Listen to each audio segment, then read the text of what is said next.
Fala galera, João Marcos aqui e hoje a gente tem ele, quase um ancião do esporte de combate, Guilherme Cruz. Como é que tá, Guilherme? Deus do Tudo céu. certo? Seja bem-vindo novamente ao Sexto Round. Que recepção, obrigado. Estou me sentindo um idoso. Prazer estar aqui, irmão. E sobre idade, você tem 17 anos de carreira só no esporte de combate, né, cara? E com tantas entrevistas, tantas matérias, qual é que você mais sente orgulho? Qual que tem um quentinho no teu coração? Pô, cara, isso é difícil, cara. É difícil a gente escolher, assim, porque é muita coisa, né? Eu gosto de fazer matérias diferentes, assim, né? Sei que é muito difícil fazer no dia a dia, né? Hoje em dia é reportagem, né? Tem que entrevistar os caras que não tem. Hoje em dia é muito UFC, é muito evento, todo sábado tem uma coisa, você não tem tempo de preparar, de parar para fazer alguma coisa diferente, né?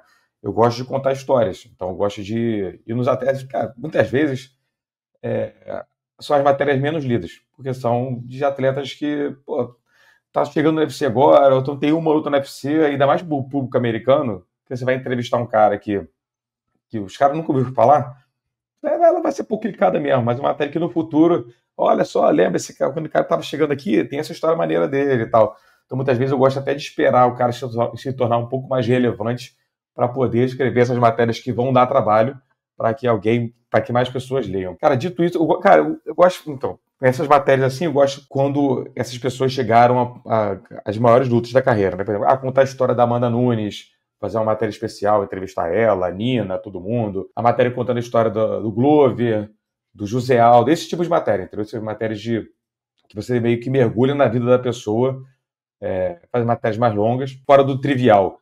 Sei lá quem acha que vai nocautear, sei lá quem acha que vai finalizar. Isso de matéria é muito chato, né? É muito chato de fazer. Não dá. Mas tem uma favorita? Cara, eu gostei muito dessas matérias que eu tô falando, né? De contar histórias e tal. A da Amanda Nunes ficou bem legal. Quando ela foi enfrentar a Ronda, e a da história do Zé Aldo, quando ele foi enfrentar o Conor. Acho que foi a primeira vez, quando a luta acabou caindo. E essa do Zé Aldo ficou bem legal, porque eu entrevistei muita gente. Entrevistei a esposa dele, entrevistei primeiro o treinador, entrevistei a tia do Akran, onde o Aldo morou e tal. Entrevistei muita gente e tal. E o Aldo em si, eu fiz uma entrevista de, sei lá, 7 minutos com ele. E eu não consegui mais tempo com ele nessa correria, assim.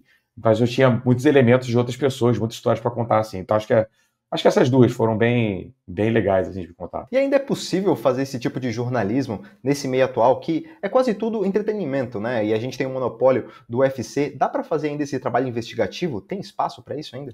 Dá, cara, dá.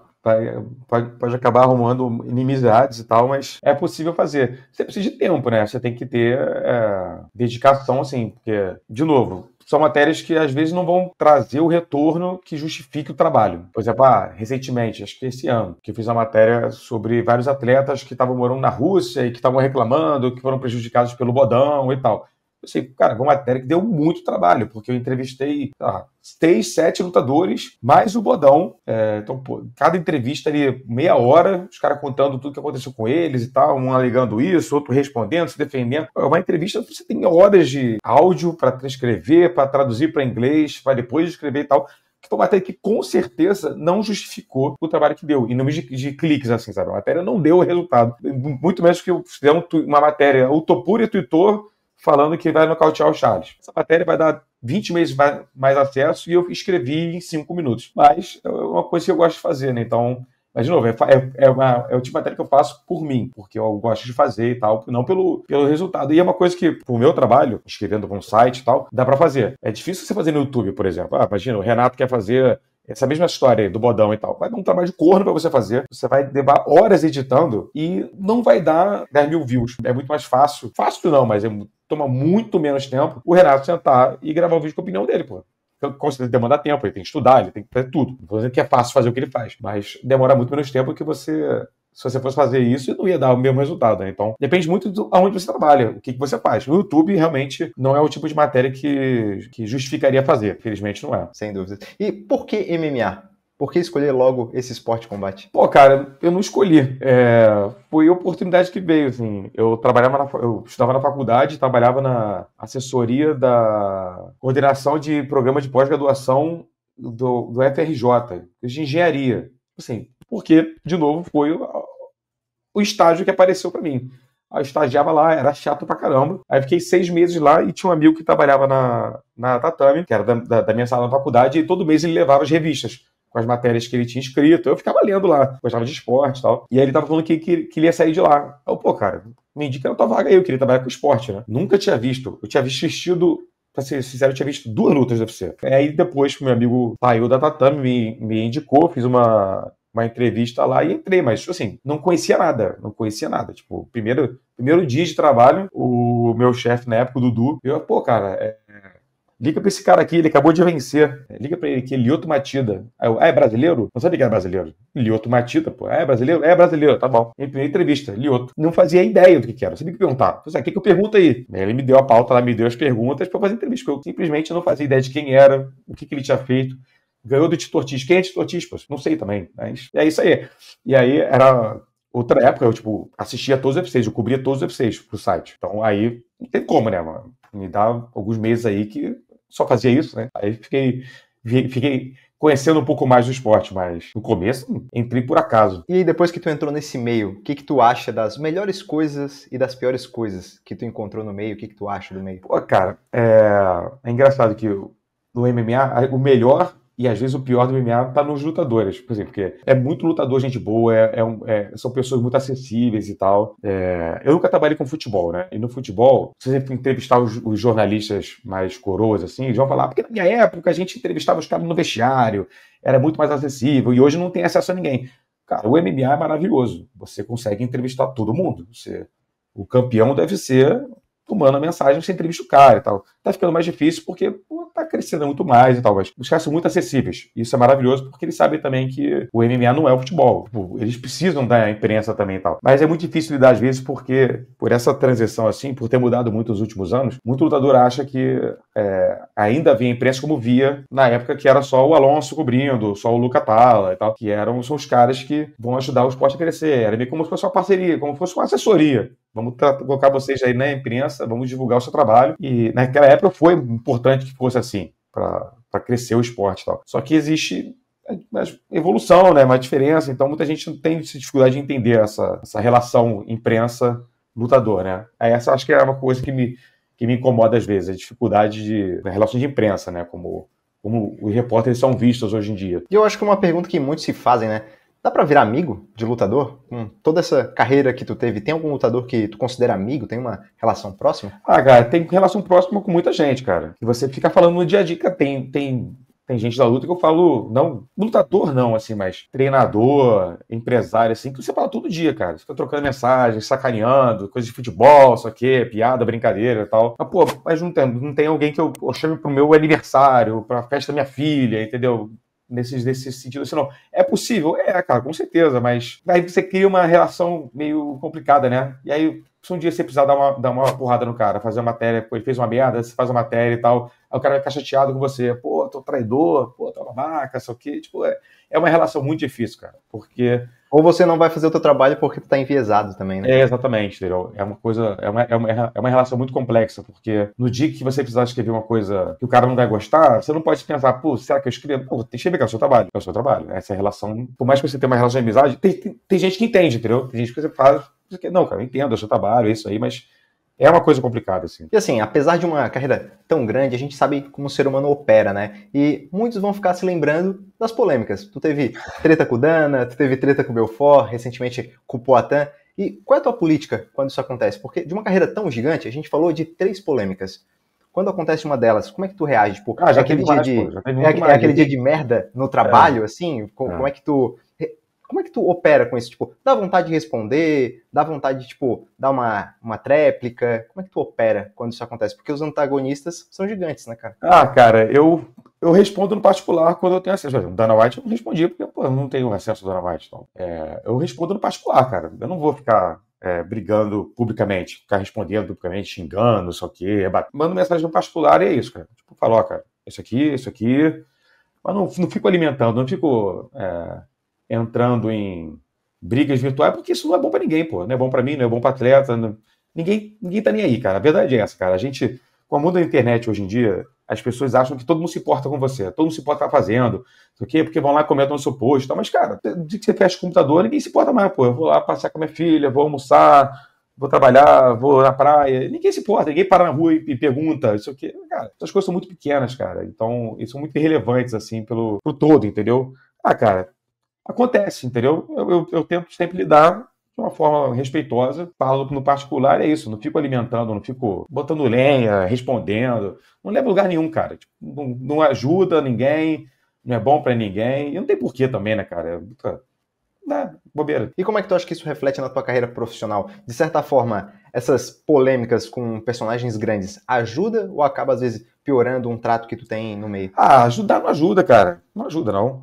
Mas também eu já perdi acesso a muita gente que depois voltou e tô aí, pô. Você falou, mais de 17 anos, não faz diferença, entendeu? Eu posso, tem gente que não fala comigo, mas também não é o fim do mundo, entendeu? De novo, não gosto. Mas, cara, se aconteceu, se a pessoa não quer falar, do direito de todo mundo também, pô. Ninguém é obrigado a nada, né? Guilherme, perguntas duras. Qual foi a entrevista mais desafiadora ou bizarra da tua carreira? Cara, a mais bizarra foi com o Lorenzo Fertitta. O UFC tava fazendo, acho que era o primeiro UFC Rio, e teve uma festa de uma cervejeira. Podia levar a sua esposa, minha esposa foi e tal. E aí tomar uma cervejinha, curtindo, era Fight Week. E quando eu tava saindo, chegou o Belfort com a Joana e o Lorenzo. E eu já tava saindo da festa e estavam chegando. E eu, tinha tomado várias cervejinhas, né? Curtindo só, não fui a trabalho, a gente foi só pra curtir. E aí eu veio pra minha esposa assim, Lorenzo Fertitta tá ali. Você tentar entrevistar ele? Aí ela pegou um celular, outra época, né? Que ano que foi isso? Aí eu peguei um Nextel que tinha um gravadorzinho, vagabundo assim, voltei e fui falar com o Vitor. Vitor, sabe que rola de entrevistar o Lorenzo? Aí, claro, pô. Aí ele chamou o Lorenzo, me apresentou o Lorenzo, falou assim, os melhores repórteres do Brasil, isso aqui, babá. Botou pra entrevistar o Lorenzo. Eu, mamado, entrevistei o Lorenzo Fertitta, com a ajuda do Belfort. E qual foi a maior cagada que tu já cometeu como repórter? Cagadas técnicas são muito comuns. De esquecer de ligar gravador, esquecer de dar o rec na câmera. Isso, em entrevistas grandes, assim. E até hoje em dia, na modernidade, no Zoom, fazer a entrevista inteira e perceber que eu esqueci de ligar o gravador do Zoom. Aí tu faz o quê? Tenta regravar com ele? Nesse caso, eu percebi assim, eu terminei. Fechei o Zoom, pensei, caralho, eu não gravei. Eu abri o Word e saí digitando tudo. Eu lembrava das respostas do cara, a história que ele contou e tal. Eu saí escrevendo tudo. Deu certo. Mas, desesperador. E já se arrependeu de ter publicado alguma matéria? Não, cara, não. Se eu publiquei é porque tinha que ser publicado, entendeu? Tem matérias que dão repercussões que você não espera, mas arrependimento não. Se foi ao ar é porque tinha que ir ao ar, entendeu? Quem que você gostaria de ter entrevistado, mas nunca conseguiu? De atleta, assim, todo mundo tem sempre um fetiche, assim, de, entrevistar o Fedor e tal, porque, o cara é uma lenda, mas as entrevistas do Fedor sempre são um saco. Então eu não tenho esse fetiche, assim, de, entrevistar o Fedor e tal. Dana White é um cara que renderia boas entrevistas, mas eu tenho a leve impressão que isso não vai acontecer. Mas, cara, um cara que eu gostaria muito de entrevistar que não vai acontecer nunca. Não vai acontecer porque ele não dá entrevistas. É o Joe Silva. Esse cara deve ter muita história pra contar. Ele viu coisas, participou de coisas que, devem ser maravilhosas. Então, tem muita história. Mas, de novo, ele não dá entrevistas. E se desse, essas histórias nunca seriam contadas. Então, acho que seria melhor um papo de bar com o Joe Silva do que uma entrevista em si, né? E como repórter, o que você mais gosta e mais odeia nos lutadores? Cara, o que eu mais gosto, que não são de todos, eu mais gosto os caras são muito solícitos, cara. Os caras são estrelas de um esporte dificílimo, ganham muito dinheiro, muito menos do que deveriam ganhar. Eu acho isso muito legal, assim. O que mais me irrita no lutador não é nem uma coisa comigo ou com a imprensa. E não são nem todos, graças a Deus muitos estão abrindo a cabeça para isso. Muitas vezes eles não brigam pelos próprios direitos, cara. É porque eu sei que no caso dos brasileiros, você tá ganhando em dólar, então por mais que você ganhe quando entra no UFC ganhando $12 mil, você ganha uma luta, ganha $24 mil, você vai multiplicar isso por 5, por 6, é dinheiro pra cacete. Só que, ele deveria ganhar mais. Ele ganha pouco, perto do que ele deveria ganhar. O UFC paga muito mal os atletas. Eu falo especificamente do UFC, paga muito mal. Mas eu acho que é uma relação muito... E também não é nem só culpa do atleta, né? É muito culpa também do ecossistema, porque o atleta fica refém. Ele vai reclamar que tá ganhando pouco, sei o que e tal. Na hora da renovação, o UFC fala assim, obrigado, cara. Vai embora, não tá feliz, vai embora. Esse monopólio deixa o atleta refém dessa situação, porque se ele não sai do UFC, vai pra onde? Bellator morreu, a PFL... É um mistério pra mim como a PFL existe, como é que ela existe como uma engrenagem funcional. Infelizmente, é um monopólio que o atleta, ele tá vendido nessa história. O UFC é nada de braçada, né? Não tem jeito. E quem que são os melhores repórteres do meio? Um gringo e um brasileiro? Cara, tem vários tipos de repórter, né? Tem o cara que manda muito bem entrevistando, tem o cara que manda muito bem